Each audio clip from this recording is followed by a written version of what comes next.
joie, la fidélité de Dieu soit le partage de chacun d'entre nous.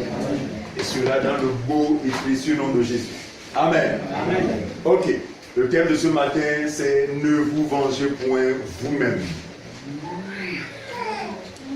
Ne vous vengez point vous-même. On est dans le droit fil de l'enseignement que nous avons vu en semaine, le combat spirituel. Et cet enseignement vient justement arrondir tous les angles quant à cet enseignement. Pour que nous soyons positionnés, que nous soyons efficaces dans le combat qui est le nôtre. Voilà. Parce qu'un combat sans amour, selon Dieu, en fait, n'est pas un combat, n'est pas le bon combat, mais c'est le mauvais combat. Et on sera forcément vaincu. Forcément vaincu. Alors, donc, lisons Proverbe chapitre... On va se lever, s'il vous plaît, pour ceux qui le peuvent, comme nous avons l'habitude de lire. Proverbe chapitre...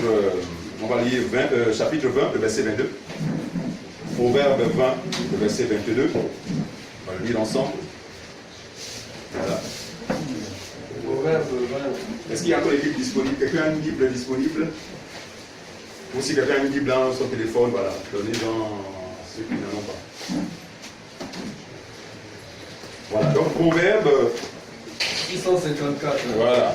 Proverbe 20, 654. 20, le verset 22. Verset 22.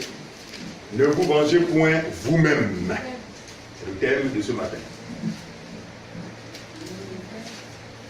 Proverbe, on a dit Proverbe 20, le verset 22. Page 655. Ceux qui ont l'édition du second. 655. On peut lire ensemble, s'il vous plaît? C'est bon? Ok. Allons-y. Ne dis pas, je rendrai le mal. Espère en l'Éternel et il te délivrera. Encore une fois. Ne dis pas, je rendrai le mal. Espère en l'Éternel et il te délivrera. Que Dieu bénisse sa parole et qu'il nous en donne le sens. Amen. Il est écrit, ne rends pas, je vais le lire, ne dis pas en ton cœur, je rendrai le mal, notamment à celui qui nous a fait du mal. Plutôt, espère en l'Éternel et il te délivre.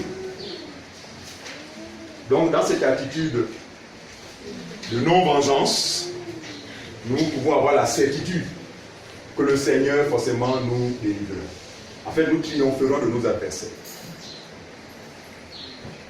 Ne vous vengez point vous-même. Ne vous vengez point vous-même. Parce que si on se venge soi-même, ce n'est pas évident. D'accord? Nous n'avons aucune puissance. Nous n'avons aucune force. Mais celui qui est en nous donne un commandement. C'est lequel? Ne vous vengez point vous-même. Mais laissez moi-même intervenir pour vous. Alors, vous serez délivrés de vos affaires, de vos adversaires, de vos ennemis. Chacun de nous a un ennemi. Il y a des ennemis connus et des ennemis inconnus. Dieu seul les connaît parfaitement. Dieu seul les connaît distinctement. Voyez-vous, s'il va falloir que nous vengeons nous-mêmes, on a du mal même à connaître tous nos ennemis. Or, Dieu qui connaît tout est mieux placé pour savoir qui sont réellement nos ennemis. Et la promesse qu'il nous fait, c'est que mettez-vous derrière moi, je vais vous venger, je vais me venger à votre place. Ne vous vengez point vous-même, on va le voir tout à l'heure, mais laissez agir la colère. Alors, c'est un message, c'est une connaissance dont a besoin l'Église aujourd'hui. Nos prédécesseurs, notamment ceux qui ont cru avant nous, ont compris des principes liés à la vie chrétienne, et nous ne pouvons pas nous étonner de ceux qui ont été toujours victorieux. D'accord? Pourquoi? Parce qu'ils avaient la grâce de comprendre les principes qui régissent la vraie vie chrétienne. Voyez-vous, aujourd'hui, il y a des soi-disant chrétiens, mais qui malheureusement s'inscrivent dans une autre logique, autre que celle du Seigneur, qui nous exhorte à faire quoi? À ne pas nous venger nous-mêmes. La logique qui est la leur, c'est la vengeance. S'appuyant sur des passages mal interprétés. Il y a des séminaires qui ont été organisés dans ce pays, et d'ailleurs, comme ailleurs dans le monde, qui avaient pour thème « Venez en finir avec le sorcier de Cotonou ». S'appuyant sur le passage de l'Écriture, dans le Deutéronome, j'ignore la référence, mais qui dit que tu ne laisseras pas vivre le sorcier au milieu du peuple. C'est ça, c'est dit comme ça. Tu ne laisseras pas vivre le sorcier au milieu du peuple, bien parmi vous, bon, bref, comprenez. En fait, le commandement de Moïse dit, si un sorcier est repéré parmi le peuple, il n'a pas le droit de vivre. Il doit être attrapé, lapidé, tué. Ça, c'est ce que Moïse a prescrit. Or, nous savons que la loi ne parle pas aux hommes. Si elle parlait aux hommes, l'homme serait capable de la mettre en pratique.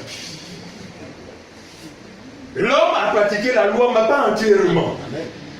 Donc, pour Dieu, il ne pouvait pratiquer la loi. Il faut bien comprendre cela.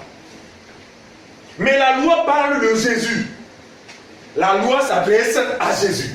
Autrement dit, Dieu dit à Jésus, tu ne laisseras pas vivre le sorcier ou encore le magicien au milieu, qui sera détecté au milieu du peuple.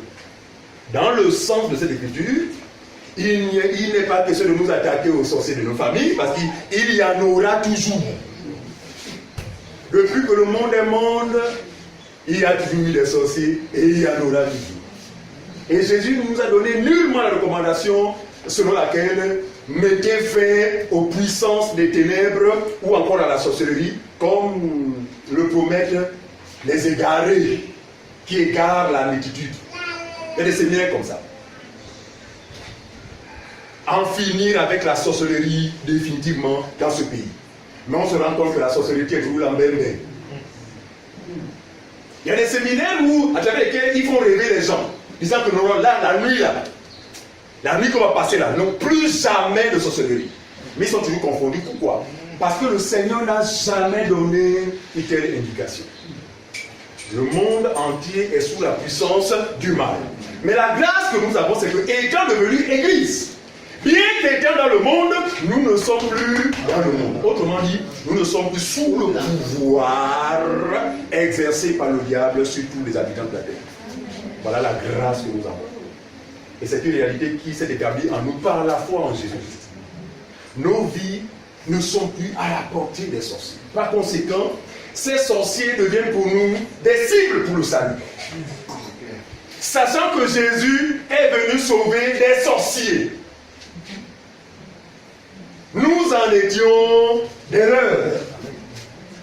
Regardez, le passage qui dit tu ne laisseras pas vivre le sorcier, autrement dit, le Seigneur dit à son Seigneur, comprenez mon langage, le Seigneur dit à son Seigneur, tu ne laisseras pas vivre le sorcier. Regardez, qui est sorcier? Dans 1 Samuel, là-bas, la Bible dit, la désobéissance est aussi coupable que la divination. Autrement dit, la désobéissance est aussi coupable que la sorcellerie. Dans ce cas, tous avaient été des sorciers. Mais regardez, la grâce nous a été accordée de quitter ce statut de sorcier pour devenir des fils du royaume. Mais dans le monde, il y a des sorciers. En quoi sont-ils des sorciers? De par la désobéissance qui a rapport avec l'incrédulité. Autrement dit, tous ceux qui ne croiront pas mourront. C'est pas ce que je comprends. Donc c'est là qu'il a dit que celui qui croira sera sauvé, mais celui qui ne croira pas sera condamné. Donc celui qui ne croit pas, c'est lui le sorcier et qui doit mourir. Voilà le sens de cette écriture. Mais comme les gens ne comprennent pas les écritures, ils ont commencé à coller ça aux sorciers physiques au village, notamment les grands-parents, comme d'habitude le dit, que nous vivons un siècle où c'est une malchance que de vieillir. Avoir des cheveux blancs. Dans sa famille, aujourd'hui, c'est une malchance d'avoir des cheveux blancs. Parce que dès qu'on voit cheveux blancs, c'est lui le sorcier, c'est lui qui est assis sur mon dossier. C'est lui qui est assis sur... ils ont une nouvelle doctrine appelée étoile. Je vous assure. Des doctrines que la Bible ne connaît pas. Il n'y a pas une affaire d'étoile. Nous appuyons sur le dessein préétabli de l'Éternel à l'endroit de les uns et les autres. Il n'y a pas d'étoile. Il n'y a pas de destinée. Si ce n'est le plan de Dieu, simplement. Or, le Seigneur m'a établi pour t'introduire dans ta destinée. Quelles sont ces histoires? Le dessein de Dieu est préétabli. Ça veut dire qu'il n'y a plus à rechercher quelqu'un dessin, mais simplement tout va dans le sens. Donc, trop de mystification des églises. Et malheureusement, ce sont ces choses qui font courir les gens vers ces hommes aveugles qui, malheureusement, les égarent. Pourquoi? Parce que ce sont des aveugles. Un aveugle ne peut pas conduire l'autre. Ils finiront toujours par tomber dans la fosse. Mais quoi ça en aller? Alors prenons Lévitique chapitre 24. Lévitique chapitre 24, on va lire le verset 19 à 20. Je rappelle le thème pour ceux qui nous regardent sur notre chaîne YouTube. Ne vous vengez point vous-même. Cet enseignement délivrera plusieurs personnes qui n'ont pas encore compris le principe qui est celui de Dieu. Alors, on y va. Lévitique 24, verset 19 à 20. Celui qui a la page fait la lecture, s'il vous plaît, et que tous soyons édifiés. Voilà, et aidez la nouvelle personne, communiquez toujours le numéro de la page, qui leur permettra de mieux se retrouver. Lévitique 24. 24, verset 19 à 20. 8 secondes, c'est quelle page, s'il vous plaît? Page 137. Voilà, la page 137, pour ceux qui ont lu seconde, il y a lu. Pour ceux qui ont lu seconde, page 37. 137. Donc, Lévitique 24, le verset 19 à 20. Si quelqu'un blesse son prochain, Si quelqu'un, écoutez Moïse, hein, il dit si quelqu'un blesse son prochain, il lui sera fait comme il a fait. vous comprenez ça? Moïse dit, Moïse est clair. Il dit, hein, si quelqu'un blesse son prochain, celui qui l'a blessé doit être blessé exactement comme il a fait à son prochain. Je prends un exemple simple. J'ai blessé mon frère là-dessus par d'ici jusqu'ici. Il faut que ce que j'ai fait à mon prochain me soit fait exactement. Vous comprenez ça? Ensuite, Fracture pour fracture. vous écoutez ça? Moïse est clair, hein? Fracture pour fracture. Tu m'as cassé le pied. Aujourd'hui, je casse ton pied. Autrement dit, dans la première alliance, c'était vengez-vous vous-même. Moïse a apporté la loi, le Seigneur Jésus a apporté la grâce et la vie. Donc c'est deux choses différentes. Il ne peut pas avoir le même raisonnement. L'alliance ne peut pas être la même. Moïse dit vengez-vous vous-même. À travers la loi d'Italien, Moïse dit hein, vengez-vous vous-même. Mais Jésus va dire le contraire. On y va. Fracture pour fracture. Fracture pour fracture. Œil pour œil. Œil pour œil. Dent pour dent. Dent pour dent. Il lui sera fait. Même si c'est une partie de la dent que tu m'as cassé, mon ami, il faut que je casse aussi une partie de ta dent. Il lui sera fait la même blessure qu'il a faite à son prochain. C'est qui est écrit noir sur blanc. Alors, la lettre étant vecteur de la mort, beaucoup de personnes en lisant ça, ah, c'est écrit dans la Bible. C'est parti pour la vengeance. Or, la lettre tue, mais c'est l'esprit qui vit. Ces écritures, chers amis, nous sont précieuses. Pourquoi? Parce que nous sommes conscients de ce qu'elles renferment. Qui a déjà vu ce que façonnent les abeilles là? Bien, c'est quoi? Les ruches. De l'extérieur, elles ne vous inspirent pas. C'est des abeilles, machin, rien de concret. Mais allez à l'intérieur de la ruche. Vous avez quoi? Vous allez accéder au miel, qui est d'une saveur naturelle. Tout est dosé dans le miel. Non, il n'y a pas d'excès de sucre, parce que c'est Dieu lui-même qui est l'auteur de toutes ces œuvres, donc la perfection. Mais regardez, la parole de Dieu est comme une ruche d'abeilles. Il ne faut pas se contenter seulement de voir l'extérieur des abeilles. D'ailleurs, envoyer les abeilles, en général, on est effrayé. Ah, en approchant, il est évident que je... Non, mais écoute, et pour objectif ce que cache la ruche. Parce que ce que cache la ruche est vital. C'est pourquoi vous allez voir que lorsque Samson, c'était Samson, n'est-ce pas? Ouais, très bien. Fit face au lion. La Bible dit, il le déchira. Quelle force? Nous connaissons Samson. Il déchira le lion. La Bible dit, il laissa le cadavre du lion là où il avait affronté. 3 jours plus tard, quand il vint, à l'intérieur de ce lion se trouvait quoi? Du lien. Ce lion n'est rien d'autre que la personne de Jésus, qui devait mourir, déchiré par Dieu lui-même, parce qu'il a été frappé de Dieu.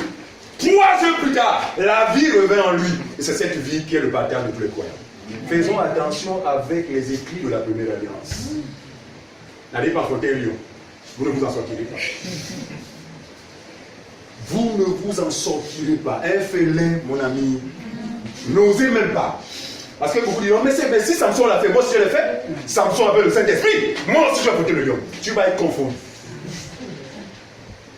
La lettre tue, mais c'est l'esprit qui vit. Très bien. Alors, prenons encore Exode. Exode chapitre 21.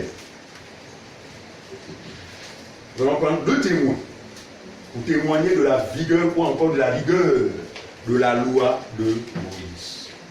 C'était une loi rigoureuse. On y va. Exode chapitre 21, le verset 24. Exode chapitre 21 à partir du verset 24, oui. Page 85. Page 85, pour ceux qui ont 8 secondes. Œil pour œil, dent pour dent. C'est ce qui est écrit.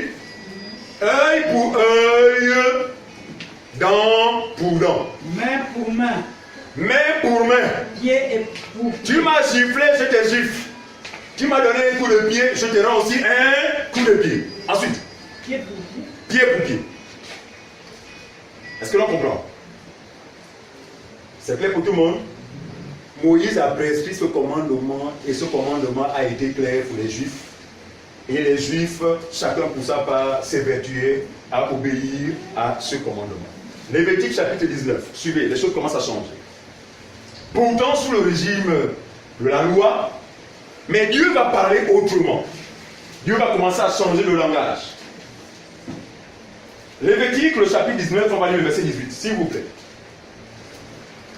Lévitique 19, le verset 18. Lévitique chapitre 19 à partir du verset 18. Oui. Page 131. Pour ceux qui ont l'édition du second. Tu ne te vengeras point et tu ne garderas point de rancune contre les enfants de ton peuple. Tu aimeras ton prochain comme toi-même. Je suis l'Éternel. Comment ça? Dieu parle encore une fois à Moïse sous la même alliance, mais curieusement, il y a comme un changement. Ah! Il dit quoi? Tu ne te vengeras point. Oh, alors qu'au départ, il a dit œil pour œil, dent pour dent. Il dit, cette fois, tu ne te vengeras point. Ensuite, et tu ne garderas point de rancune contre les enfants de ton peuple. Regardez, c'est un commandement qui est propre à Israël. Israël était un peuple choisi de Dieu, d'accord, qui selon Dieu devait vivre en harmonie. Autrement dit, ce peuple pouvait s'opposer, pouvait avoir des conflits vis-à-vis d'autres peuples, mais pas entre eux. Vous vous souvenez en Égypte, lorsque Moïse observa, n'est-ce pas, le conflit qui commençait à naître au milieu du peuple d'Israël, Moïse dit au peuple, pourquoi vous vous battez entre vous? Ne savez-vous pas que vous êtes des frères? Voyez-vous? Donc Israël ne devait pas, il ne devait pas avoir de l'adversité au milieu du peuple d'Israël. Par contre, il pouvait haïr ceux du dehors, mais s'aimer entre eux. Donc on va voir que selon la loi de Moïse, première étape, œil pour œil, dent pour dent. La loi d'État. Deuxième étape, tu aimeras ton prochain en tant qu'Israélite et tu haïras ton ennemi. Ton ennemi, c'est qui? C'est tous les peuples qui ne devaient avoir aucune relation avec Israël. Les choses évoluent. On a lu le Lévitique 19, c'est ça? Oui, ok, prenons Matthieu 5. Nous comprendrons ça un peu plus clairement. Matthieu chapitre 5, verset 43 à 47. Matthieu 5. Matthieu 5, alors Jésus va arriver sur la terre. 43 à 45. Page 950. 950 pour ceux qui ont le second. 954. 54. Ceux qui ont l'édition du second. Très bien. Matthieu 5, 43 à 47. Vous avez appris qu'il a été dit, tu aimeras ton prochain et tu haïras ton ennemi. C'est ce que voulait dire Lévitique chapitre 19, verset 18. Vous avez appris par Moïse qu'il a été dit, tu aimeras ton prochain et tu haïras. L'ennemi ici, là, c'est tout ce qui n'était pas Israël. Le prochain, du moins sous Moïse, c'était qui? C'était Israël. C'était les Israël. Donc entre eux, Dieu ne voulait point de conflit. Pourquoi? Parce qu'ils étaient les frères. Vous comprenez ça? Mais l'autorisation leur avait été donnée néanmoins de faire quoi? D'haïr leurs ennemis, c'est-à-dire ceux qui n'étaient pas du peuple d'Israël. Continue, frère. Mais moi, Jésus, je vous dis. Il dit, autrement dit, Moïse vous a dit cela. Mais moi, je ne peux pas avoir le même langage que Moïse, parce que Moïse a apporté la loi, mais moi j'ai apporté la grâce et la vérité. Donc selon la grâce et la vérité, qu'est-ce qu'il en est, frère? Aimez vos ennemis. Ah, l'amour va prendre de... En fait, l'amour va être élargi. Au départ, il n'y a pas d'amour parce que c'est œil pour œil, dent pour dent. Et puis les choses évoluent. L'amour a été limité entre le peuple d'Israël et non vis-à-vis d'autres peuples. Maintenant, Jésus vient tout casser. Jésus vient tout casser. Il dit, contrairement à ce qui vous a été dit, mais moi je vous dis, aimez vos ennemis. Quand l'homme naturel entend ça, frère, c'est le scandale, c'est le choc. Quoi? Et tout de suite, le souvenir qui remonte, c'est tout ce que les gens ont fait vis-à-vis de nous. Tout le mal qui a été fait vis-à-vis de nous. C'est le souvenir qui remonte. Quoi? Ce qu'il m'a fait. Ce qu'il m'a fait. Bien. Je ne pardonnerai jamais. J'ai dit jusqu'à ma mort. On a parlé comme ça pour le passé, non? Jusqu'à ma mort. Et dans les villages, des espèces d'actes étaient posés, comme démontrant justement la fermeté quant à la décision que nous pouvions prendre. Les assiettes étaient cassées. Tu prends une assiette comme ça là, tu la casses. J'ai dit jusqu'à la mort, je ne parlerai jamais à X. Le cœur de l'homme. En fait, cela relève de quoi? Du cœur de l'homme qui est mauvais par-dessus tout. Jésus dit, hein, tu aimeras ton ennemi, frère. Ça va commencer comment? Non, soyons naturels. Chacun de nous a eu le fils qui seule fois dans sa vie un ou deux ennemis. Je ne parle pas des ennemis invisibles, parce que les ennemis sont nombreux, les invisibles. Je parle des ennemis physiques, qui pouvaient être votre collègue, votre parent, votre. Bravo. Quelle a été votre attitude vis-à-vis d'eux? Regardez, quand vous croisez nous sur la rue, hein, même si vous êtes sorti en joie, et une fois que tu l'aperçois de loin, mon ami, la bouche sort, tu dis, il a été aux aguets. Parce que le moindre geste que la personne va poser allait pousser le feu. La personne pourrait cracher naturellement pour toi. Et il m'a toisé. Voilà la bagarre. Non, c'est pour révéler ici l'état du cœur de l'homme. C'est pourquoi nous rendons grâce à Dieu. Parce que quand le Seigneur vient, il est conscient de la dureté de ce cœur. Et qu'est-ce qu'il va faire? Il prend ce mauvais cœur-là, il l'ôte de notre corps pour le remplacer par un nouveau cœur de chair. Ceux qui ont ce cœur de chair ne se reconnaissent plus. Souvent, le raisonnement c'est: mon frère, là tu es bien tombé. Parce que quand il était encore Dieu donné à l'époque, tu ne peux pas parler comme ça. Je finis avec toi. Il y a des croyants qui parlent comme ça. Mais ils n'ont pas tort. Ils deviennent maintenant impuissants parce qu'ils n'ont plus cet élan-là qu'ils avaient. Ah, tu as la chance. Là, tu tombes bien. Parce que là, vraiment, tu es en Christ. Mais si c'était avant, tu serais déjà allongé. Non, je ne parle pas de l'homme, hein. Je ne parle pas de l'homme, c'est nous. C'est pourquoi Jésus a dit non, vous êtes des... Derrière moi, allez, laissez-moi passer devant. que le Seigneur me voie, afin que ma justice vous influence. Voilà. Attends, un tel homme, quelle justice peut-il rechercher par lui-même? Parce que nous nous connaissons, frère. C'est pourquoi ce n'est plus nous. Je rends grâce à Dieu. Et je rends grâce à Dieu pour l'expérience de notre sœur Luce. Regardez, Jésus, parlant de la réelle liberté, n'a pas proposé plusieurs moyens. Il n'a pas dit, on va vous imposer les mains, d'accord, on va faire un travail spirituel, après vous allez être réellement libre. Il n'a pas dit, vous veillerez des heures de prière, et vous serez réellement libre. Il n'a pas dit, si vous jeûnez pendant 40 jours, vous serez réellement libre. Non, il n'a pas dit ça. Il a été clair, précis et simple dans ses propos. Il dit quoi? Vous connaîtrez la vérité et la vérité vous rendra réellement libre. Avec Luce, on ne lui a jamais versé de l'huile sur la tête. On ne lui a jamais versé de l'eau ou recommandé la récitation des psaumes. Luce, quand tu rentres à regarder le psaume, il faut réciter ça pendant 3 fois. C'est de la magie. Et quand vous vérifiez, tous ceux qui se soumettent à ces pratiques-là ne sont pas libres, ne sont pas réellement libres. Luce avait un besoin réel, c'est celui de quoi? Celui de connaître la vérité. Parce que quand on a connaissance de la vérité, et que l'on manifeste la foi vis-à-vis de cette vérité, alors des choses ou encore la réalité s'établit en nous. Donc la réelle liberté dont jouit notre sœur, en fait, n'est que le fruit de quoi? De la connaissance de la vérité. Et nous voulons ici motiver, vraiment motiver le plus grand nombre. À quoi? À soupirer après la vérité, sachant que c'est elle qui nous défait, n'est-ce pas, de tous ces liens, de toutes ces histoires qu'on a contractées par le passé.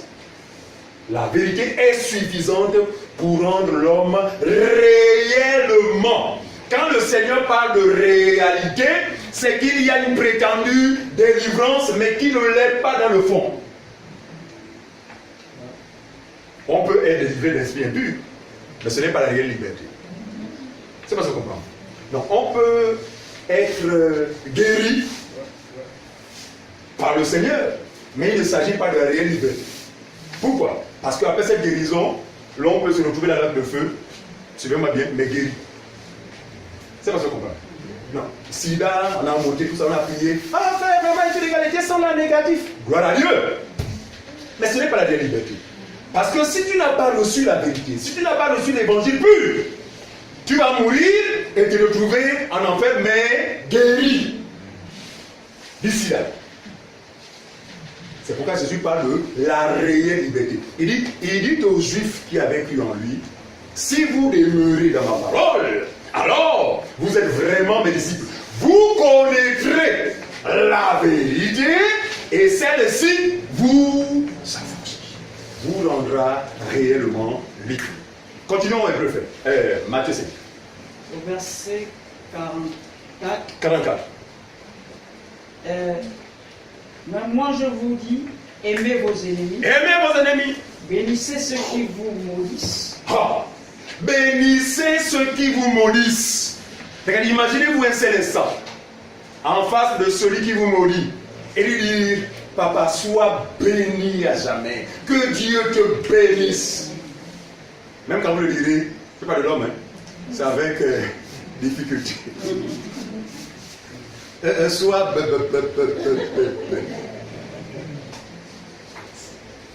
ici je parle de la nature du cœur de l'homme qui est mauvais. C'est pourquoi, frère, nous avons renoncé à nous-mêmes. Parce que s'il faut compter sur nous-mêmes, frère, c'est pas évident.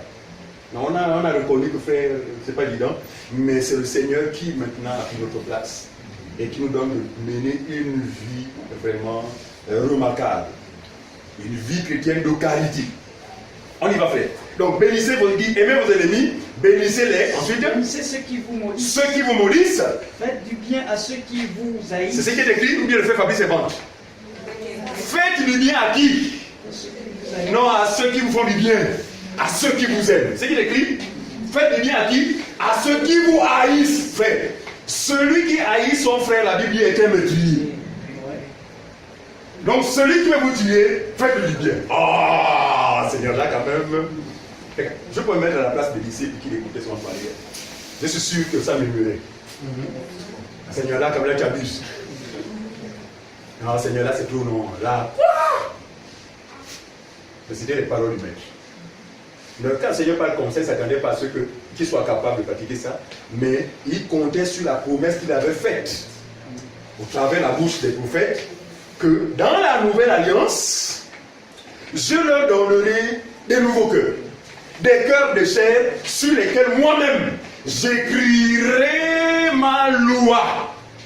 C'est faux. Une de mes soeurs, dans les pays des Blancs là-bas, a envoyé un message, me posait une question, parce qu'elle ne comprenait pas le fond de la pensée, de l'enseignement au sujet du cœur de l'homme.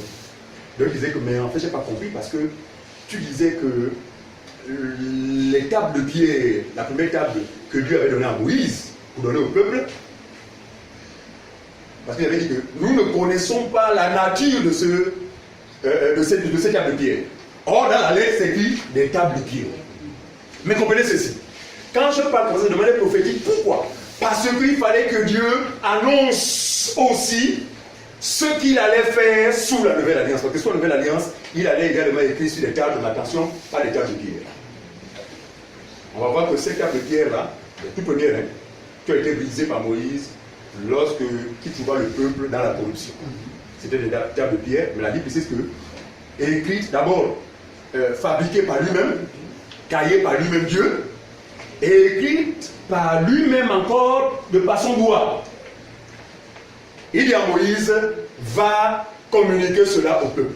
Mais regardez, celui à qui on remet la table, c'est un homme charnel. C'est un homme qui représente la loi. C'est pourquoi il pouvait être d'une autre matière que la pierre. Vous comprenez ça?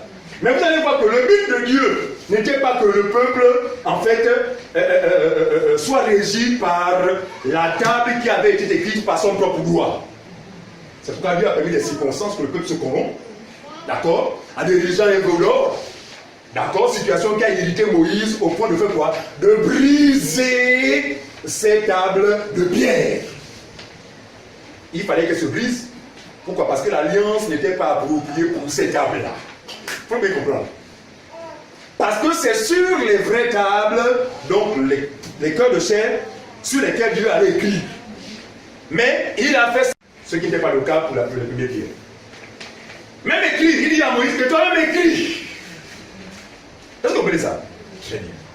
C'est comme ça qu'on explique l'ombre.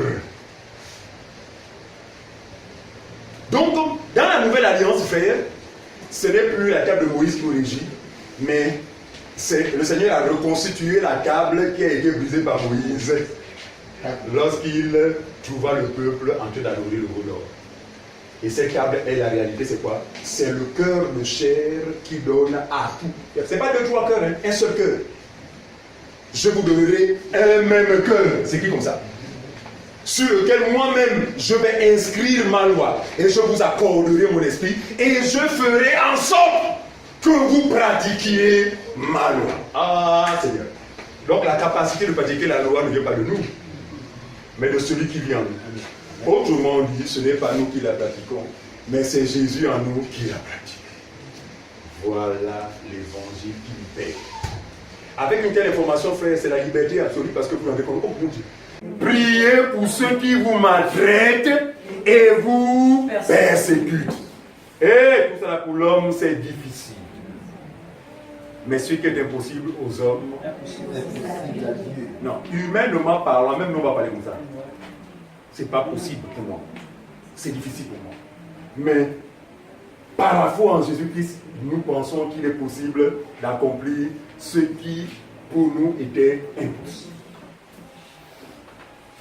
Ensuite, afin que vous soyez fils de votre Père qui est dans les cieux. Il dit qu'en agissant ainsi, regardez, en agissant ainsi, cela témoignerait de ce que vous êtes devenus des fils et des filles de Dieu. Une fille de Dieu n'entretient plus la pensée du monde qui est celle de la vengeance. Une fille de Dieu, un fils de Dieu ne cherche plus à se venger lui-même, Pourquoi? Parce que désormais, il a reçu le commandement du Seigneur qui l'amène dans une démarche opposée à celle qui était la sienne par le passé. Une démarche, vous assurez, une démarche salutaire parce que c'est à ce moment que le Seigneur nous délivre de nos ennemis. En fait, c'est dans cette attitude que le Seigneur nous délivre de nos ennemis. Regardez. Depuis que vous avez cherché, depuis que vous avez utilisé les moyens pour vous venger de vos ennemis, qu'avez-vous obtenu comme... avez-vous obtenu quelque chose? Je vous dis que... Non, soyons honnêtes. Qu'avez-vous obtenu en cherchant à vous venger vous-même? Si ce n'est même parfois de créer d'autres situations, d'empirer la situation que vous pouvez régler en si peu de temps, mon ami deviendra... Pourquoi? Parce que vous avez voulu vous faire justice vous-même. Vous êtes passé à côté du commandement du Seigneur qui dit ne vous vengez point vous-même. Pourquoi il le dit? Est-il inconscient de l'adversité, n'est-ce pas? Voilà. Est-il inconscient de cela? Non, il est conscient. Mais, suivez, il se dit que par vous-même, vous allez être complètement, vous allez être forcément vaincu. Donc ne vous vengez pas, laissez-moi même régler les comptes à vos adversaires. Parce que je les connais mieux que vous. Et j'ai des armes très efficaces auxquelles ils ne peuvent résister. Vous soyez dans le repos, au contraire, faites-leur du bien. Parce qu'en le faisant, c'est alors que la colère de Dieu, n'est-ce pas, s'enflamme. C'est pas ce que je comprends. Donc on n'est pas en position de faiblesse, suivez-moi bien, lorsqu'on pardonne nos adversaires. Il faut bien comprendre. Selon le monde, on est en position de faiblesse. Selon Dieu, mais c'est alors qu'on prend des forces. Enfin, c'est alors qu'on prend de l'ascendance sur nos adversaires. Or, en nous vengeant, mon ami, on leur donne de pouvoir nous piétiner. Et ce n'est pas étonnant que nous soyons toujours victimes. Donc, le Seigneur connaît tout. Si nous donne ce commandement, c'est parce qu'il est salutaire pour nous les croyants. Ensuite, mon frère. Car il fait lever son soleil sur les méchants et sur les bons. Il dit, car moi-même Dieu, le Dieu de vengeance, je ne fais pas de distinction parce que même les 7 ennemis-là, faites comme moi. Parce que moi, Dieu, je fais du bien même à mes ennemis. Je fais du bien à vos ennemis. Parce qu'ils jouissent de mon soleil, ils jouissent de la pluie, ils jouissent de pas mal de privilèges. Pourtant, je suis Dieu et que je sais qui sont mes ennemis, je sais qui sont vos ennemis. Donc faites un seul instant comme moi. Et laissez-moi moi-même régler ce qu'il y a à régler. Ensuite. Et il fait pleuvoir sur le juste et sur les injustes. D'accord. Si vous aimez ceux qui vous aiment, c'est la question. Il dit, quelle récompense méritez-vous? Si vous aimez seulement, suivez-moi bien, Jésus parlait. Si vous aimez seulement les gens qui vous aiment, alors, à quelle récompense vous attendrez-vous? S'il faut faire la sélection, moi j'aime seulement lui, c'est parce qu'elle m'aime. Moi je vais haïr Aline. Parce qu'elle a la haine pour moi, parce qu'elle ne m'aime pas. Il dit, si vous faites ça, si vous aimez seulement ceux qui vous aiment, alors à quelle récompense s'attendre de la part de Dieu? Continue, frère. Les publicains aussi agissent. Regardez. Il dit que votre démarche n'est pas différente des gens qui ne connaissent pas Dieu. Ils agissent de même. Parce que effectivement, les mondains, eux, c'est quoi? Je marche avec celui qui m'aime. J'aime celui qui m'aime. Ou celui qui me donne. Et je déteste celui qui ne m'aime pas et qui ne me donne pas. Il dit, si vous agissez comme ça, vous n'êtes pas différent des mondains. Or, la Bible dit que nous sommes sortis du monde. Autrement dit, nous avons été défaits de la pensée du monde. Sortir du monde, ce n'est pas sortir physiquement. Parce que nous sommes plus dans le monde. Nous sommes à Libreville. Nous sommes à Kounamo, la commune de Bédo. D'accord? Mais il y a je dis ici là que vous avez été défaits de la pensée du monde et désormais connectés à la pensée de Dieu. C'est ça sortie du monde en fait. C'est le renouvellement de l'intelligence. C'est pas dit que ne vous conformez pas au siècle présent, mais soyez transformés par le renouvellement de l'intelligence. Ça veut dire que vos pensées ne seront plus celles du monde. Et une fois la pensée renouvelée, vous ne pouvez être dans la même attitude que les non-croyants qui aiment forcément ceux qui les aiment et qui haïssent ceux qui ne les aiment pas. En ce qui nous concerne, nous ne faisons exception de personne. Que la personne, que notre prochain soit un croyant comme un non-croyant, le commandement dit, nous devons les aimer. Nous devons les faire du bien. Même si ce sont nos ennemis, nous devons être dans cette attitude contraire à la leur. Et c'est à ce moment que nous sommes en position de force. Continue mon frère. Et si vous saluez seulement vos frères, que faites-vous d'extraordinaire? Les païens aussi n'agissent-ils pas de même? Si vous les juifs, vous ne vous saluez qu'entre juifs. Et cela, c'était un commandement qui lui avait été donné. Il ne devait avoir aucune relation avec un non-juif. Maintenant Jésus vient casser tous ces barrières, il dit, mais écoutez, s'il va falloir seulement vous saluer seulement entre vous, qu'est-ce que les non-croyants ne font pas? Notamment les non-juifs. Eux aussi se saluent entre eux. Donc il y a de différents. Par contre, moi, mon commandement, c'est que vous devez saluer et les juifs et les non-juifs. On continue, frère. Soyez donc parfaits comme votre Père céleste. Alléluia. Celui qui ne fait exception de personne, celui qui manifeste l'amour sans tenir compte de la religion du prochain, sans tenir compte de la taille ou de la situation sociale du prochain, celui-là est parfait dans l'amour. Vous comprenez ça? C'est bien. Donc, le commandement du Seigneur, c'est que nos ennemis, en réalité, ne doivent pas être nos ennemis. Mais ils le sont, sans le savoir, des ennemis du Dieu vivant. C'est pas combien mon langage. Donc, pour nous, ils sont des ennemis parce que nous avons le commandement du Seigneur. Parce que s'ils seraient encore nos ennemis, on n'aurait jamais le pouvoir ou la capacité de les aimer ou de leur faire du bien. D'accord? Parce que tout a changé en nous. Ils ne sont plus nos ennemis. Mais ceux qui ne savent pas, alors qu'ils maintiennent justement cette position vis-à-vis de nous, ils ne savent pas qu'ils sont en train de faire face au Dieu vivant devant lequel personne ne peut résister. La Bible dit, c'est une chose terrible que de tomber entre les mains du Dieu vivant. Qui s'attaque à un vrai croyant, frère, s'attaque à Dieu lui-même. Mais ils n'ont pas cette connaissance. Parce que s'il avait, il n'oserait pas s'attaquer aux vrais croyants.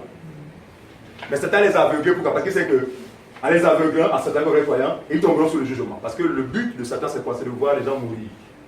Le but de Satan, c'est de voir, c'est ça, nous connaissons Jean 10, il est venu pour égorger, pour détruire. D'accord? Donc, en poussant les gens dans cette façon de faire, pour lui, c'est quoi? C'est atteindre son dessein. Qui est quoi? La destruction. Mais en ce qui nous concerne, nous sommes en paix parce que en face de nous, nous n'avons aucun adversaire. Tous nos adversaires se retrouvent désormais face au Dieu vivant. Regardez. Pour les vrais croyants, c'est parce que Dieu ne juge pas utile de nous ouvrir les yeux. Regardez, plusieurs ont quitté ce monde-là. Je dis bien, plusieurs ont quitté précocement cette vie pour la seule et unique raison, celle de vouloir attaquer ou d'avoir voulu attaquer les enfants. La Bible dit qu'il nous couvre comme maman poule. Pourquoi c'est maman poule, non? Je ne fais pas les mots, les poules qu'on fabrique le riz avec les brebis. Je ne fais pas des vraies poules. Donc les vraies poules ont le bon sens. Celui de veiller sur le poussin. Et parce que c'est le village, tu as la poule t'enfante. Non, un bon lit, mon ami. Mon ami. Pourquoi? Parce que elle estime que ce bébé poussé est en danger. Maman poule sera surprise même de se voir mourir. Mais elle sait quoi? C'est tout faire pour protéger ses poussins. Et la Bible dit que sous ses ailes, nous sommes. Pas des affaires de Dieu. Celui qui demeure sous la vie du Très-Haut repose à l'homme du puissant. Donc, nous, sous ses ailes, nous avons cette confiance, frère, que nous sommes en sécurité. Même quand quand nous serions en train de dormir. Et d'ailleurs, bébé poussait à un profond sommeil sous les ailes de maman. Vrai ou faux?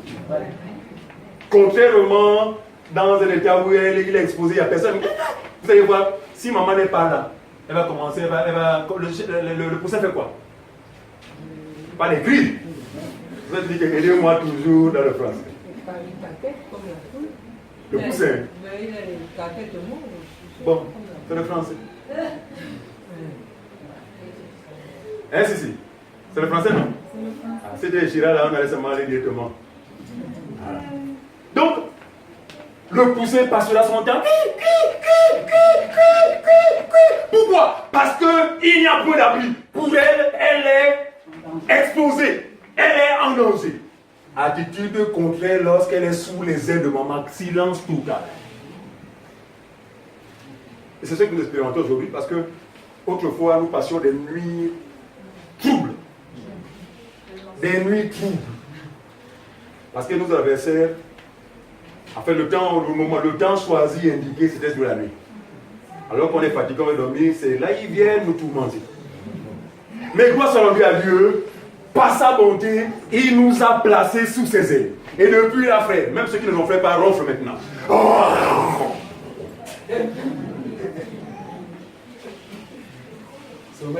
Oui, c'est-à-dire que c'est l'expression de quoi? De l'assurance. Mon ami, tombeau ouvert. Or, en dehors de cet abri, frère, même quand on a sommeil par un moment, il faut se mettre sur chaud parce qu'il faut s'assurer que. Si j'ai versé le béni. Voilà. Et si tu as oublié, tu te réveilles rapidement juste le bidon dans le coin pour verser. Oh, j'ai oublié avant de dormir.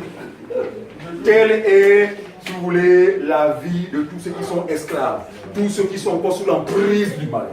Mais en ce qui nous concerne, frère, c'est la réelle liberté. Donc nous sommes en paix. Qu'on ait prié, qu'on n'ait pas prié, nous ne sommes pas inquiétés pour cela. Sachant que même quand nous n'avons pas prié, celui qui est en nous, frère, le fait jour et nuit.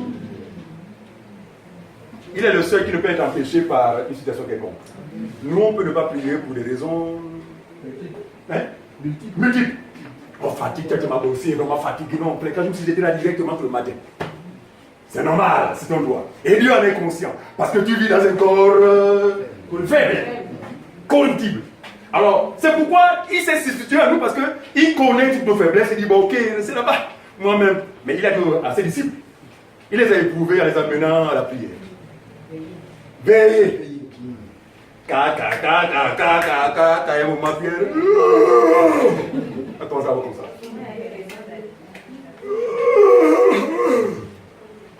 Au bout d'un temps, le Seigneur te prie. Il s'est rendu compte que quel est ce silence-là? Et les gars, tu t'es dit tout ça. Il dit pas. À peine, non, mais de commencer, vous êtes déjà comme ça, mais c'est quoi? C'était quoi? Image de quoi? De la constance de sa part et de la faiblesse qui est la nôtre. Je me culpabilisais à l'époque quand il arrivait que je ne prie pas. Ah, il y a un bien Seigneur. Là, c'est la dépendance directe. Seigneur, j'ai péché vraiment. Oh, hier encore, vraiment, je n'ai pas prié. Seigneur, je demande pardon. Lave-moi par ton sang. Après cette prière-là, mon ami, toi, quand je prie, je tombe encore là-dedans. Pourquoi? Parce que je n'avais pas cette connaissance qu'en réalité, ce n'est pas ma prière qui est quelque chose, mais c'est celle de Dieu en moi. Amen. Et on nous l'a enseigné sinon que le croyant, c'est celui qui est conduit. En fait, le croyant est un vent. Voilà. Et Jean compare le croyant à un vent. Il dit que naturellement, le vent, on le sent seulement. On ne sait toujours pas la direction. Il dit ainsi sont tous ceux qui sont nés de l'esprit. Ça veut dire quoi? Nous n'avons pas une démarche fixe. Nous, c'est quoi? Sachant qu'on est conduit, eh bien, c'est selon que l'esprit nous conduit. On peut rendre visite à quelqu'un, notamment à un parent, pourtant ça brûle dans notre cœur le besoin de pécher l'évangile. Mais arrivé à ce le parent, mon ami, bouche bée, comme si on avait coupé la bouche. Tu devrais me remercier, dis-moi, Seigneur, ma terre, mais pourtant je suis prêt, propre, mais qu'est-ce qui s'est passé, moi? Tu comprendras que, en fait, Dieu n'a pas voulu que tu ouvres ta bouche. Pour des raisons que lui seul connaît. Mon ami, mais priez dans les tentés, frère. Non, vous n'avez pas prévu ça. Bon, les enfants, je vais votre travail. Dans la voiture, mon ami, ça monte. Seigneur, pourtant, j'ai votre travail. Non, moi, je ne dois pas les passer sur les dossiers. Mon ami, c'est prier. Et pendant que vous serez en train de prier, vous serez en train de prier à l'heure indiquée, selon Dieu, par rapport à un cas bien précis. Amen. D'où quoi l'efficacité. En fait, la prière est efficace lorsqu'elle n'est pas un programme de récitation. Elle est efficace, c'est lorsque vous priez au moment où il faut prier, conduit par l'Esprit de Dieu. Les résultats sont forcément extraordinaires. Vous ne serez pas les santé, mais ce n'est que plus tard vous entendrez. Oh, je t'ai dit que vraiment, la sœur machin a fait un accident, mais Dieu soit loué, vraiment, elle est sortie indemne.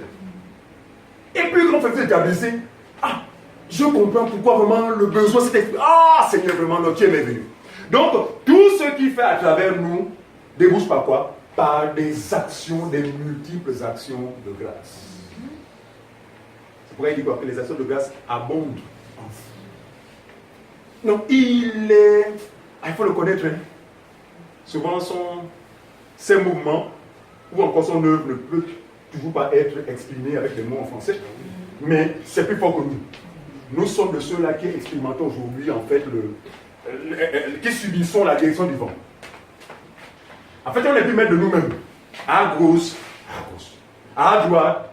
Lorsque Philippe rencontra l'unique Éthiopien, il n'avait pas proposé d'aller dans la rue d'à côté. Je ne sais pas où il allait, peut-être qu'il allait au marché, je ne sais pas trop. Mais à l'instant T, le vent a soufflé. Le vent a soufflé. Mon ami à gauche. Et quand il va à gauche, là, il faut que c'est hasard. Mais c'est pour se trouver nez à nez avec quelqu'un qui est dans un réel besoin. Quelqu'un qui allait à l'église, quelqu'un qui jeûnait, mais qui ne connaissait pas Dieu. Il n'y a rien de nouveau sur le soleil.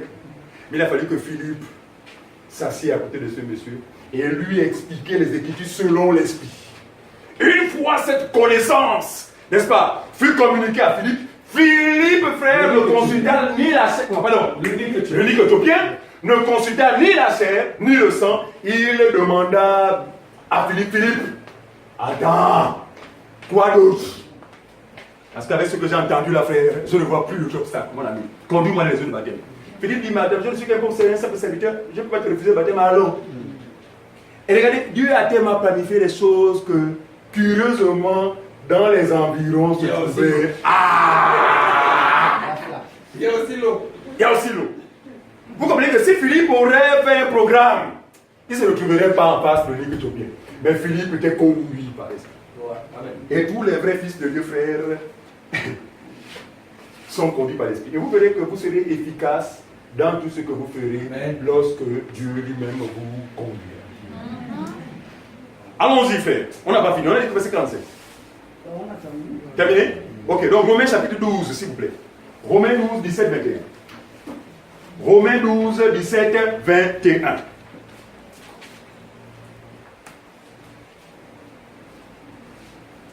Non, mais même on a souffert par le passé. On nous culpabilise. Oh, vraiment, il y a un chrétien qui ne prie pas, il y a un problème, il y a un chrétien qui... Seigneur. Donc il fallait tout faire maintenant, même quand tu es fatigué, Seigneur.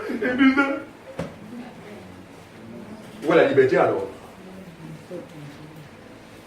Il suffit seulement de somnoler pendant la réunion comme ça. Là. Non, mon frère, on a remarqué que tu sommes toujours un démon, il faut qu'on te fasse la délivrance.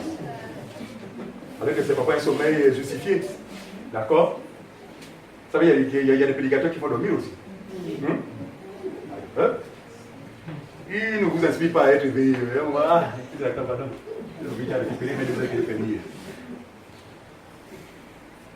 D'autres aussi vont somnoler.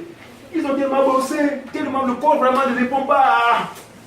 Ce n'est pas toujours les démons. Bien que nous savons que les démons peuvent aussi amener quelqu'un d'assemblée à dormir juste pour l'empêcher de connaître la vérité. C'est faisable aussi. Mais ce n'est pas qu'à tous les coups, c'est forcément les démons. Non, il faut l'équilibre toujours dans l'évangile. Toujours l'équilibre. On y va, mon frère. Romains 12, 17, 21. Romains 12, 17. Oui. 21. Oui. Page 1145. Ne rendez à personne le mal pour le mal. C'est qui est écrit? Ne rendez à personne, on dit bien à personne le mal pour le mal. Ne le faites jamais. Donc le langage de... Comme il m'a fait ça, moi aussi. En tout cas, comme il m'a fait ça, moi aussi je vais le prouver. On a parlé comme ça, non? Si ce langage est encore en vous, soyez délivrés dans le nom de Jésus parce que cette connaissance vous sortira de cette confusion. Ne rendez à personne le mal pour le mal, mais plutôt recherchez ce qui est bien devant tous les hommes. recherchez plutôt ce qui est bien devant tous les hommes. Verset 18. Oui. S'il est possible, autant que cela dépende de vous, soyez en paix avec tous les hommes. C'est ce qu'il écrit.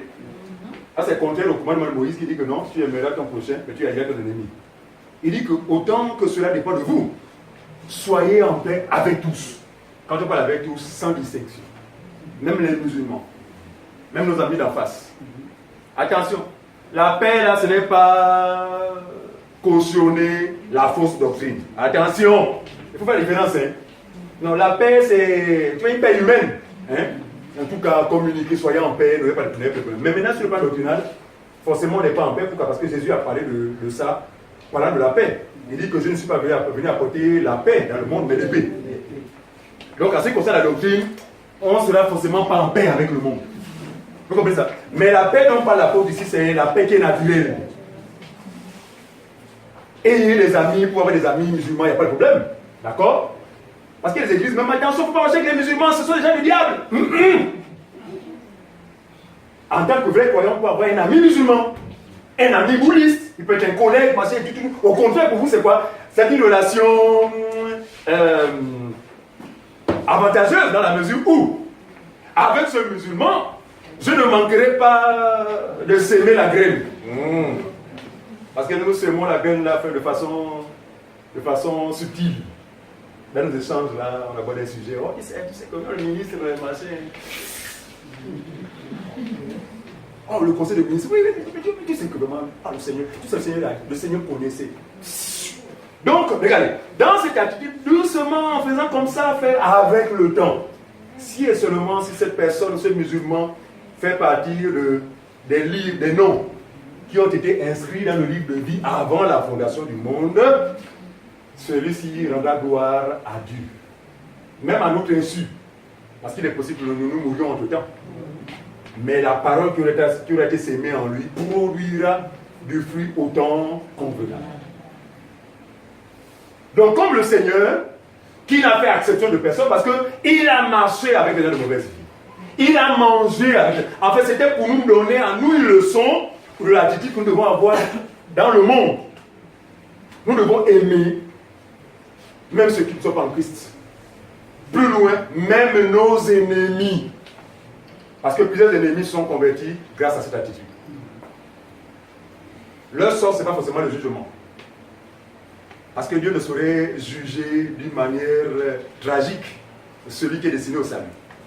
Parce que parmi les sorciers, parmi ceux qui s'opposent à nous, il y a des brebis du Seigneur, d'accord? Mais, de par notre attitude, Dieu leur donnera de se convertir tôt ou tard. On y va, mon frère. Qui disait? Verset 19. Oui, 19. Ne vous vengez point vous-même. C'est ce qu'il écrit? Ne vous vengez point vous-même. Ensuite, bien-aimés dans le Seigneur. Mais laissez agir la Mais, ne vous vengez point vous-même. C'est-à-dire que n'entreprenez rien par vous-même, que comme il m'a fait ça, moi aussi. Il dit, mais laissez. Ne faites pas ça. Mais laissez maman pour le prendre ses responsabilités. Mais laissez agir la colère. Car il est écrit, à moi la vengeance, à moi la rétribution. Non, à maman assise la vengeance, à maman assise la rétribution. C'est ce qui est écrit. Si ça aurait été ce qui est écrit, alors maman s'il peut se venger elle-même. J'ai dit, hein, si c'est ce qui était écrit, à maman assise la vengeance, à maman assise la rétribution. Dès ce moment-là, maman s'il vas-y, venge-toi toi-même. À qui appartient la rétribution? À qui appartient la vengeance? Dès ce moment-là, quelle est notre attitude? Bénédiction, c'est bénédiction. Bien sûr, bien. Maman, je t'ai apporté un plat là, vraiment. Papa mange. Attends l'ennemi. Mais il sera me choqué. Oh! Attends, je l'ai vu quoi? Il ne comprendra pas. Il ne comprendra pas. Mais qui sait? Cet acte peut l'amener à venir.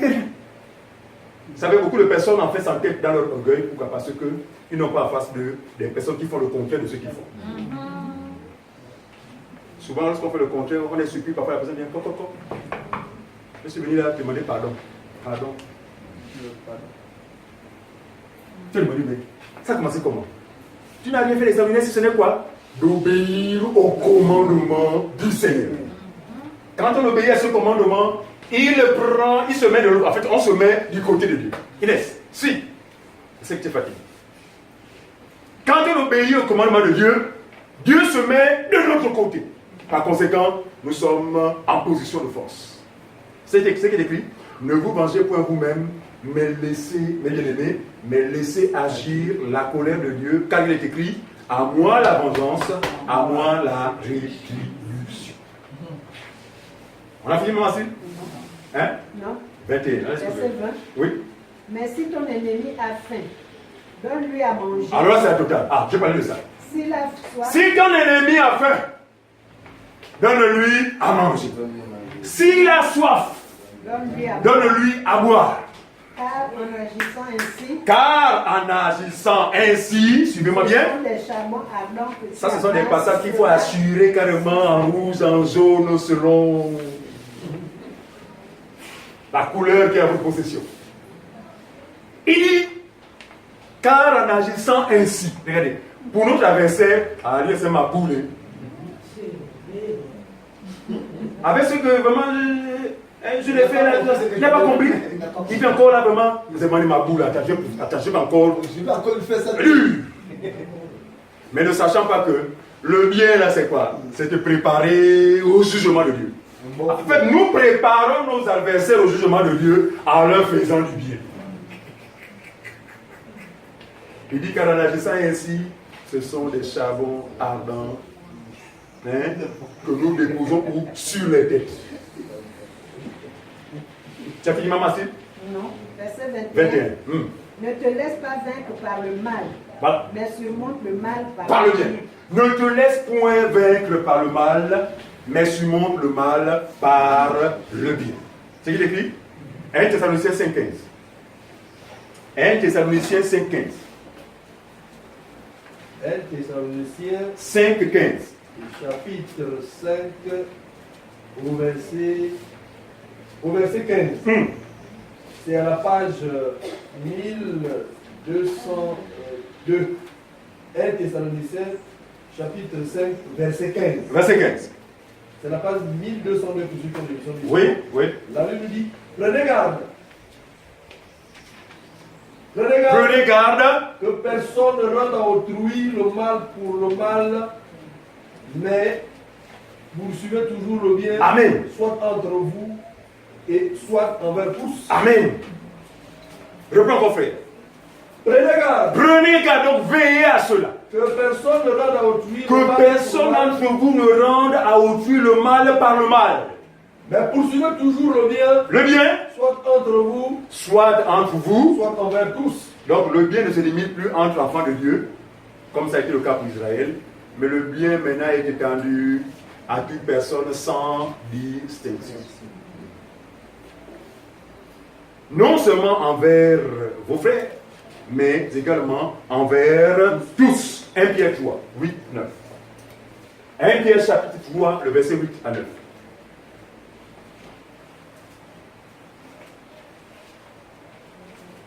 Seigneur, nous prions que ces paroles s'établissent dans la vie des croyants et que la donne change, afin qu'ils expérimentent ta puissance.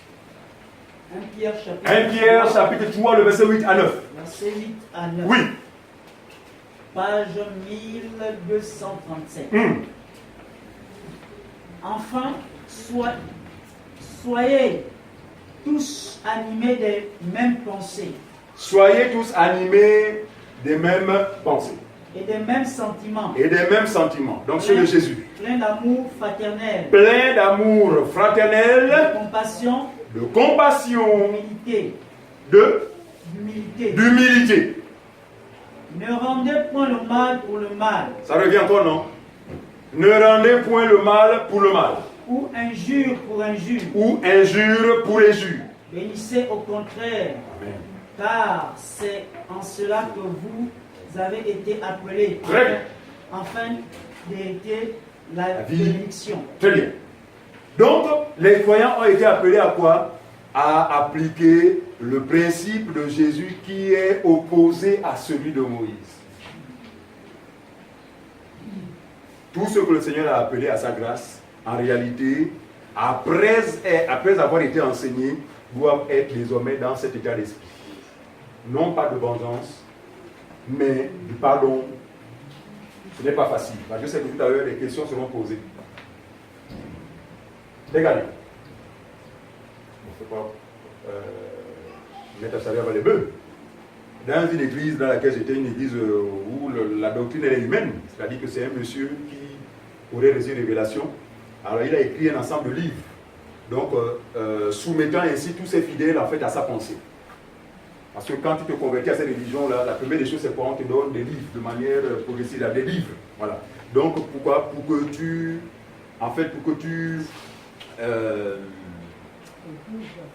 épouses la pensée de ce monsieur-là. Alors dans cette assemblée, nous assistions à des repentances mécaniques. En fait, à des actes qui, selon eux, nous donnaient d'être en harmonie avec Dieu, mais de façon humaine. Je prends un exemple simple. Une sœur, une dame qui, par le passé, ne connaissant pas Dieu, vivait comme les autres sœurs. Comprenez mon langage. Et dans cette vie bizarre, d'accord, celle-ci a obtenu des biens, comme des ventilos, matelas, c'est comme le minimum. D'accord. Maintenant, lorsqu'on se convertit à cette religion-là, cette religion vous dit que toutes ces possessions sont souillées sur le péché. Parce que vous les avez obtenues dans une relation illégitime. Et pour que Dieu vous pardonne, une seule chose, c'est quoi? C'est de prendre tout. Il ne faut même pas donner à un parent, parce qu'en le faisant, vous participez. Bon, bref, voilà, vous communiquez votre état de vie. Vous. Voilà, en fait, vous rendez la personne complice de vos péchés. Bon, bref. Et j'ai vu des papas et des mamans ignorantes jeter des ordinateurs dans la mer. Maman, pourquoi tu jettes? C'est mon copain qui m'a pas jeté ça chez nous là-bas. Les gens se sont débarrassés des lits, des matelas, des ventilateurs. À l'époque, ce n'était pas encore le portable. Il n'y avait pas de ventilateurs, c'était pas. Bref. Pourquoi? Parce que pour eux, c'est la repentance. Mais ce que j'ai de Dieu aujourd'hui, mon frère, le fait, c'est de quoi je parle. Ce que j'ai de Dieu aujourd'hui, c'est que c'est une fausse repentance dans la mesure où, malgré ces actes, bien que bienséantes pouvaient-elles paraître, nous étions toujours dans les ténèbres, dans l'ignorance. C'est pourquoi Jésus, parlant de la repentance, l'a simplifié. Il dit, celui qui se repent, c'est celui qui croit en moi. La repentance ne consiste pas... Ah, ils ont mis en place une doctrine qui est celle de la restitution. Je fais ça souvenir. Vous étiez comme maman Sissi, là où elle travaille là. Et puis maman Sissi, il savait que beaucoup d'administrations, beaucoup font ça. Ils prennent les choses de l'administration pour mener chez eux à la maison. Donc maman Sissi avait piqué l'ordinateur là-bas. Elle s'en servait à la maison. Mais elle est tombée dans cette église-là. Et dans cette église-là, on leur dit que pour que Dieu te pardonne, il te faut non seulement ramener cet ordinateur à toi de travail, mais il faut faire face au patron en lui disant que beaucoup se sont vus beaucoup. Et oh Seigneur, mais qu'est-ce qui va me pousser? Parce que vous avez fait les choses selon la chair. Je ne dis pas que ce n'est pas faisable. Quand Dieu vous mettra cela à cœur, tout se passera bien. Le patron va dire, ah, tu pries dans quelle église? Tu pries dans quelle église? Parce que là, ce que j'ai dit là, quoi? Tu pries dans quelle église? Vous aurez fait les choses selon l'esprit. Quand Dieu ne vous convainc pas, même si ça a été le cas, gardez la machine chez vous et soyez en paix. Qu'est-ce que fait l'enseigne là? Soyez en paix avec ce que j'ai volé. Je sais que vous comprenez ce que je dis. Je dis bien, soyez en paix. Pourquoi? parce que vous l'avez fait certainement par faute de connaissance. Dieu ne tient pas compte des temps, mais il annonce à tout homme, où qu'il soit, qu'ils aient à se repentir. Donc Dieu n'ignore pas que nous sommes des faux, des voleurs, des brigands. On a été non, il sait ça. Mais ce qu'il veut, c'est que pour qu'il y ait pardon des péchés, vous avez besoin de croire en moi et en mon évangile. Dès lors, tous vos péchés seront pardonnés au point où Dieu va m'oublier que vous avez volé un ordinateur par le passé à vos lieux de travail. Voilà la bonne nouvelle. C'est un scandale, mais c'est ça la bonne nouvelle. Parce que le passage sur lequel il s'appuie, c'est quoi? On a les actes des apôtres, la Bible dit que ceux qui exerçaient les arts magiques apportèrent leur livre magique et les brûlèrent devant tous. Suivez-moi bien. Le vent, frère, il a fait le vent. Dieu avait bien voulu, et c'était la phase où il fallait que les bases de la doctrine, où les bases de l'évangile soient posées. Et il pouvait permettre ce genre de situation où il met dans le cœur des croyants de procéder à un acte de repentance. Naturelle, hein? Pas repentance par rapport à Dieu. Repentance, c'est-à-dire que la parole de la lumière est rentrée, les ténèbres sont visibles, et puis bon voilà, que Dieu a dit, écoute, tu es magicien, tout ça, machin, débarrasse-toi, de façon à ce que les non-croyants qui verront cela, d'accord, soient marqués, soient touchés. Aujourd'hui, encore, Dieu peut vous amener à une telle démarche, mais faites les choses selon l'esprit. N'allez pas prendre des gifles. Ah, donc, le voleur que c'est ce qui va voler maintenant, c'est toi. Tu te mets en prison. Celui qui te l'a demandé de le faire est tranquille là-bas, dans son église. Voilà. Donc, soyons vraiment conduits par l'esprit. Alors, terminons avec ce passage. On était à 1 Pierre 3, 8 à 9. C'était ça? On a fini? Ok. Prenons Proverbe. Proverbe 24, 29. Proverbe 24, 29. M'attendant justement à plusieurs questions, parce que je sais que inévitablement parmi nous, beaucoup font face à des adversaires. Et c'est compliqué pour eux. Les solutions vous seront données au nom du Seigneur. Proverbe 24, verset 29, s'il vous plaît. Proverbe 24, verset 29. Proverbe 24, verset 29, oui. Page 659. Très bien. Ne dis pas, je lui ferai comme il m'a fait. Ce qui est écrit, ne dis pas, je lui ferai, c'est ce qu'on a dit au départ, hein. Ne dis pas, je lui ferai comme il m'a fait. Ce n'est pas ce qu'on a dit au départ, c'est le passage, vas-y. Je rendrai à chacun selon ses œuvres. Ne dis pas, je rendrai à chacun selon ses œuvres. Donc, comme il m'a fait ça, moi aussi je rendrai. Ce n'est pas Dieu qui parle, hein. Il donne un conseil à l'homme. Il dit, ne dis pas, je prends encore, Yannick, s'il te plaît. Ne dis pas, oui. Je lui ferai comme il m'a fait. Je rendrai à chacun selon ses œuvres. Ne dis pas ça. Ne fais pas ça. C'est tout? 30. Non, c'est bon, vous êtes là. 29. Ne dis pas. Voilà l'exhortation de la fin. Ne sois plus dans cette attitude qui a fait ta faiblesse jusque-là, parce que nous ne croyons pas que nous nous exposions. Mais gloire soit rendue à Dieu pour la lumière de sa parole, qui, gloire à Dieu, nous amène maintenant dans une position de force, parce que désormais, les choses ne seront plus les mêmes. Le Saint-Esprit qui est en vous n'attendait que cette information pour que ces choses soient désormais palpables, faisables à travers votre vie. Que Dieu nous soutienne et qui nous donne d'être ses témoins fidèles au nom de Jésus. Amen.